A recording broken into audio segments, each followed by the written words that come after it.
Hola, ¿qué tal? Este es su programa Monseñor Romero y la misión del Evangelio. Es sábado 9 de septiembre, otra fiesta para la iglesia. Hoy es el día de San Pedro Claver. San Pedro Claver, sacerdote jesuita de Islas Canarias, España, que llegó a estas tierras de América, estableciéndose en Colombia, y se dio cuenta que en barcos traían cantidades enormes de hombres, mujeres, negros, como esclavos traídos de África, y venían siendo tratados de manera inhumana, parecido al trato a los animales. San Pedro Claver, joven sacerdote, consagró su vida a atender a estos pobres esclavos en Barranquilla, Colombia. Los curaba, les daba de comer, los evangelizaba, en una palabra los humanizaba, los hacía valer como persona.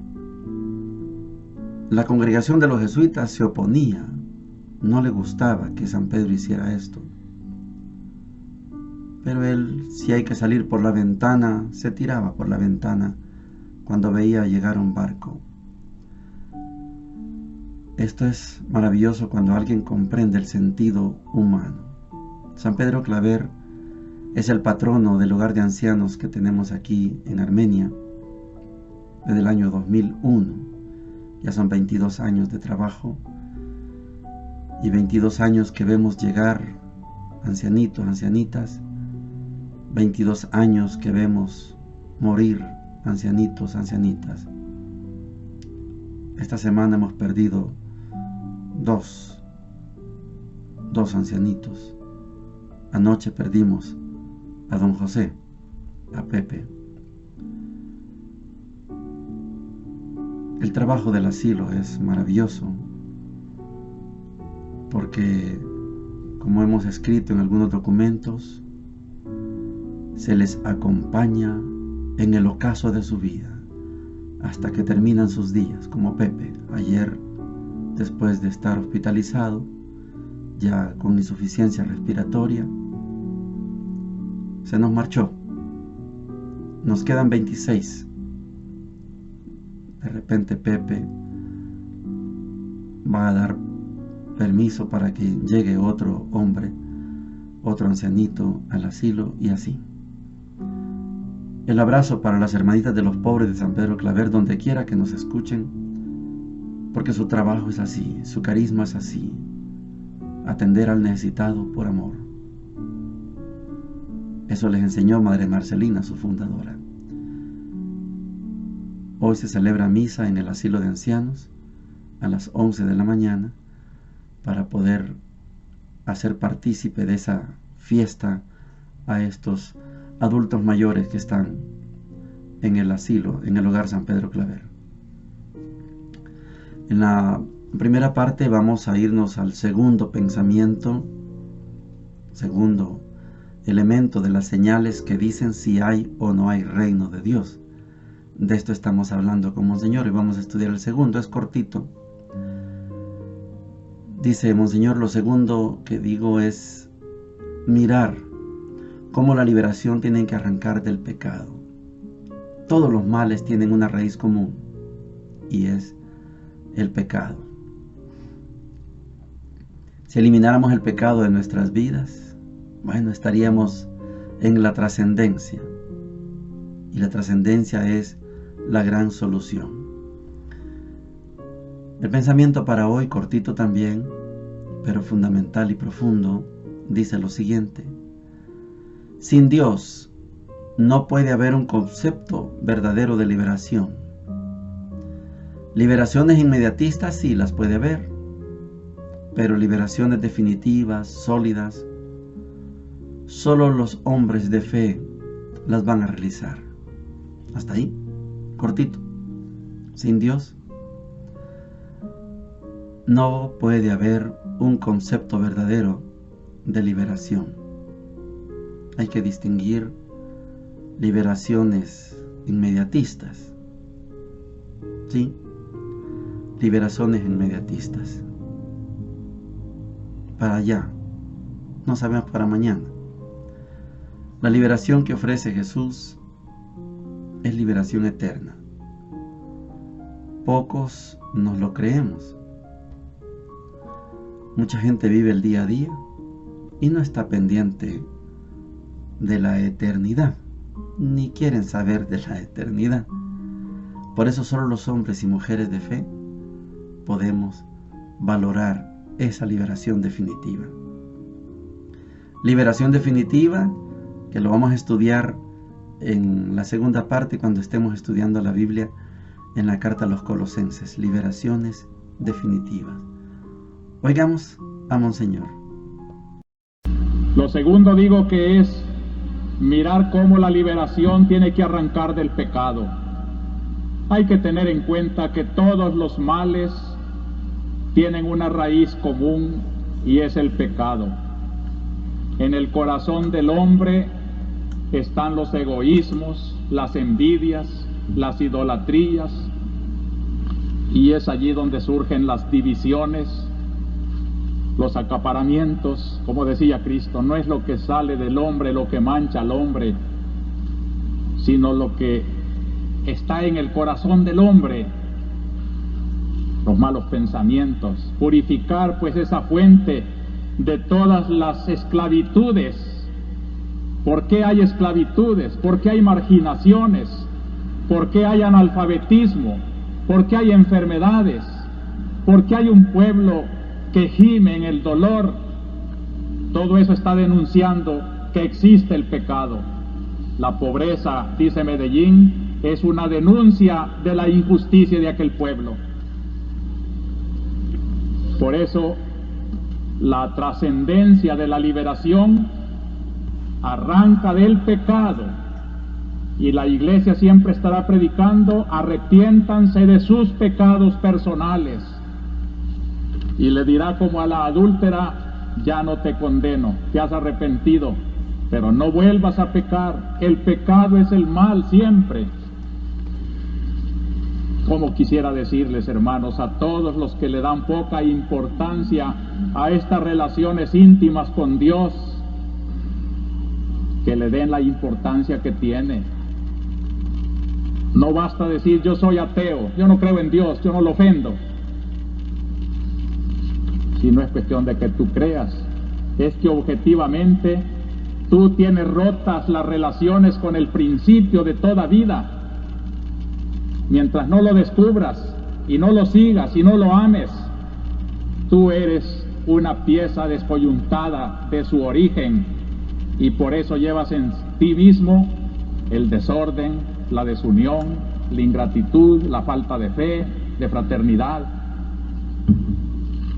Sin Dios no puede haber un concepto verdadero de liberación. Liberaciones inmediatistas sí las puede haber, pero liberaciones definitivas, sólidas, solo los hombres de fe las van a realizar. Llegamos a la sección de la palabra de Dios. Tenemos un compromiso hoy, que a pesar de ser la fiesta de San Pedro Claver, nos vamos a los textos. Primera Colosenses capítulo 1, versículos 21 al 23. Dice lo siguiente: Hermanos, antes estaban también ustedes alejados de Dios y eran enemigos suyos por la mentalidad que engendraban sus malas acciones. Ahora, en cambio, gracias a la muerte que Cristo sufrió en su cuerpo de carne, Dios los ha reconciliado para hacerlos santos, sin mancha y sin reproche en su presencia. La condición es que permanezcan cimentados y estables en la fe e inamovibles en la esperanza del Evangelio que escucharon, en el mismo que se proclama en la creación entera bajo el cielo, y yo, Pablo, fui nombrado su ministro. Palabra de Dios. Te alabamos, Señor. Hemos dicho que esta carta a los Colosenses tiene la linda pretensión de animar a esa comunidad de Colosas para que se mantenga, para que conserve su lucha, para que no se vaya de nuevo a adorar a otros dioses, tampoco que vuelva al judaísmo, si es que está el judaísmo atacando, azuzando, para que no sean cristianos y cristianas. Miren cómo eran antes. Hoy ustedes son diferentes. Ustedes tienen otra pretensión.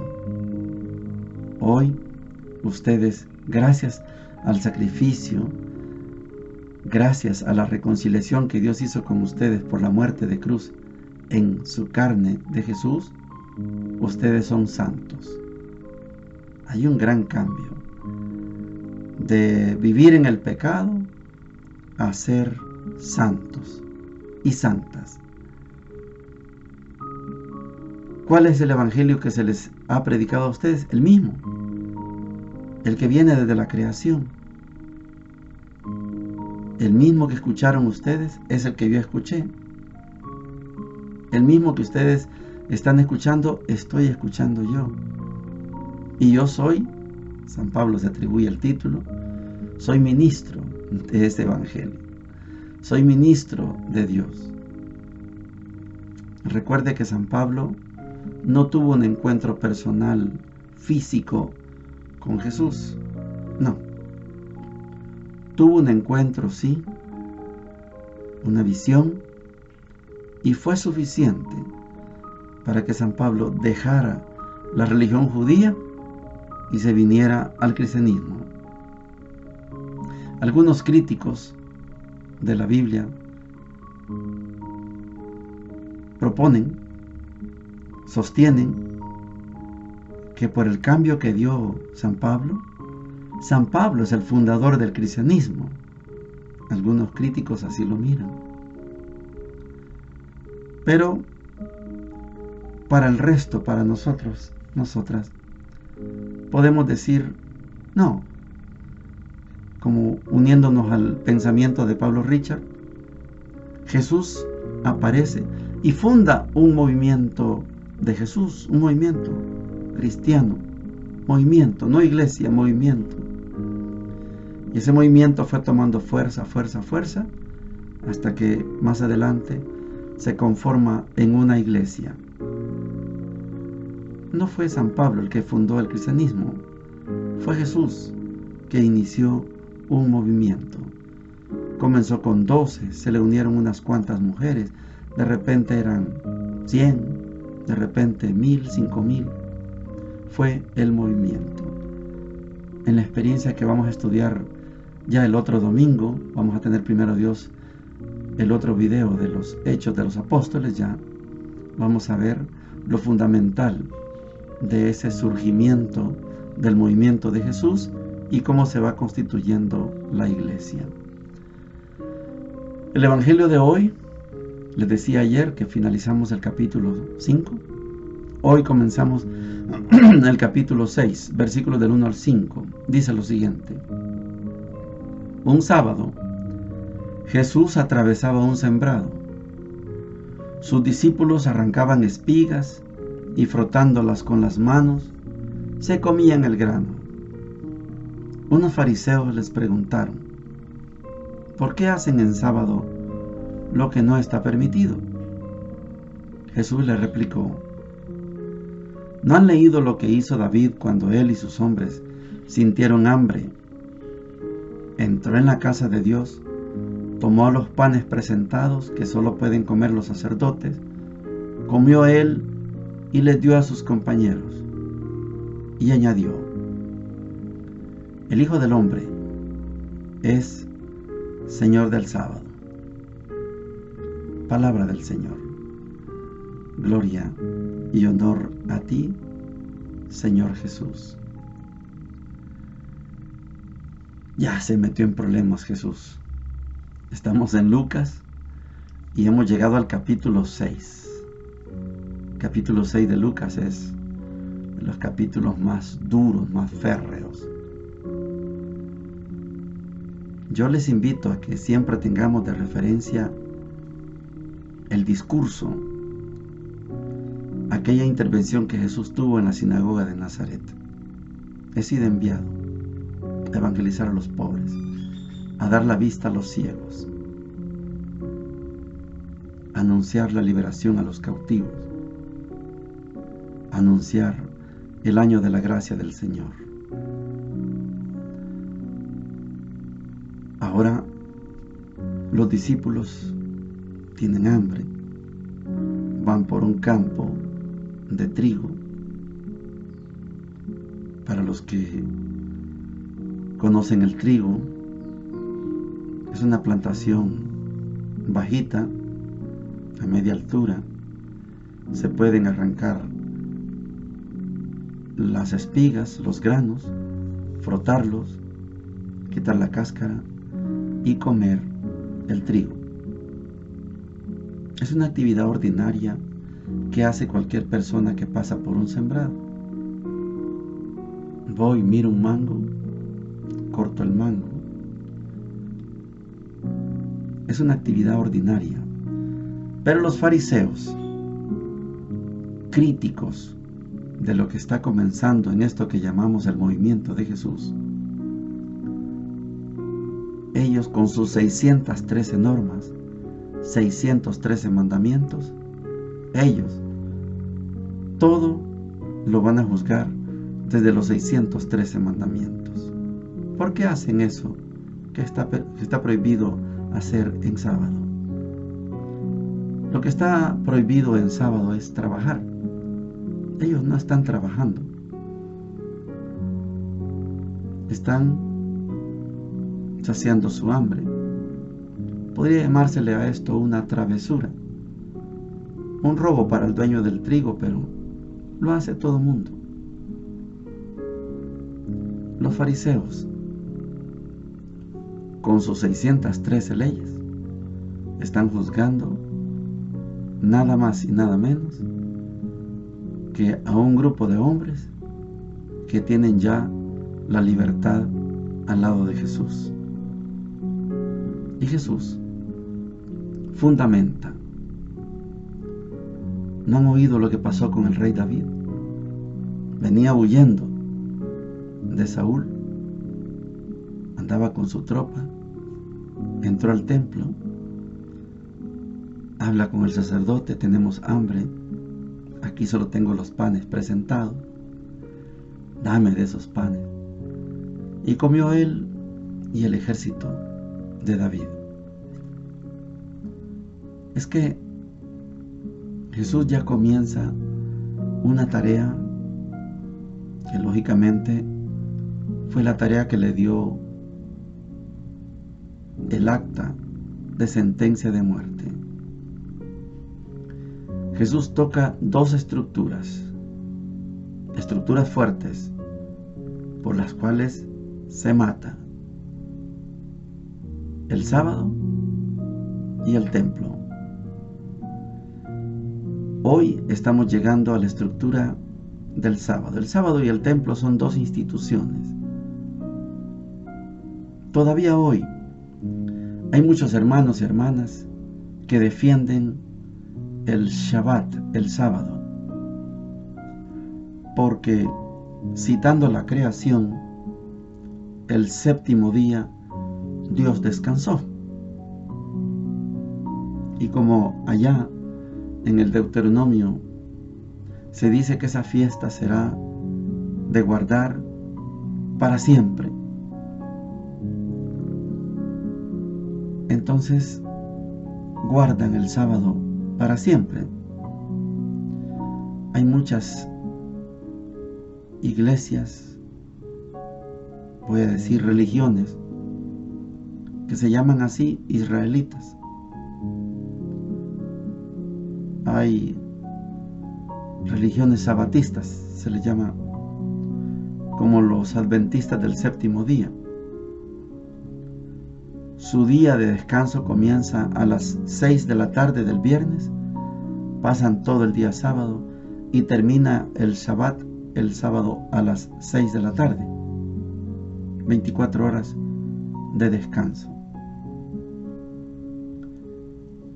Los fariseos está bien que cuiden la estructura del sábado, pero usted y yo, que somos de esta nueva generación, en nosotros tenemos un nuevo elemento que no existía en el momento de la creación. Usted y yo somos testigos y testigas de la resurrección de Cristo. Y la resurrección de Cristo inaugura un nuevo tiempo. Entonces el Shabbat, el sábado, quedó en el Antiguo Testamento. Nosotros y nosotras celebramos el domingo como día de la resurrección, como el día en que comienza la nueva creación. Yo hago nuevas todas las cosas, nos citaba Monseñor Romero del profeta Isaías. Comienza una nueva era, la era cristiana. Ya no guardamos el sábado, guardamos el domingo. El domingo vamos a misa, el domingo no trabajamos, etc. El domingo es nuestro día de fiesta. Jesús se metió ya en un lío. Está tocando una institución llamada el sábado. Por eso va a tener problemas. Falta que toque la institución del templo. Más problema. Y en Lucas, en este capítulo 6, vamos a escuchar a un Jesús, pronto vamos a escuchar a un Jesús enojado, decidido, radical. ¿Cuál es el lugar de los pobres? ¿Y cuál es el lugar de los ricos? Aquí lo vamos a ver en este capítulo 6 de San Lucas. No es poco que aparezca un barbudo, un peludo, un Galileo, y que hable con tanta propiedad a todo un Sanedrín, a toda una tradición, a toda una institución, y les diga: Dios es el Dios de los pobres. Esto choca. Y apenas estamos en el capítulo 6 de San Lucas. ¿Qué dirá cuando lleguemos al capítulo 15? ¿Qué dirá cuando vayamos por el capítulo 10 y estudiemos el buen samaritano? ¿Qué dirá cuando resucite y se aparezca en la comunidad? Este es el Evangelio según San Lucas. Hoy Jesús relativiza el día sábado. ¿No oyeron lo que pasó con el rey David? Bueno, aquí hay alguien que es más que el sábado. Ya vamos a ver esas peleas cerradas, como en el boxeo, peleas fuertes. Así le tocó vivir a Jesús su ministerio. Feliz fiesta de San Pedro Claver para todas las hermanitas, para todos los laicos y laicas de esta asociación, donde quiera que nos escuchen. Es día de fiesta y estamos alegres. Bendiciones para todos y para todas.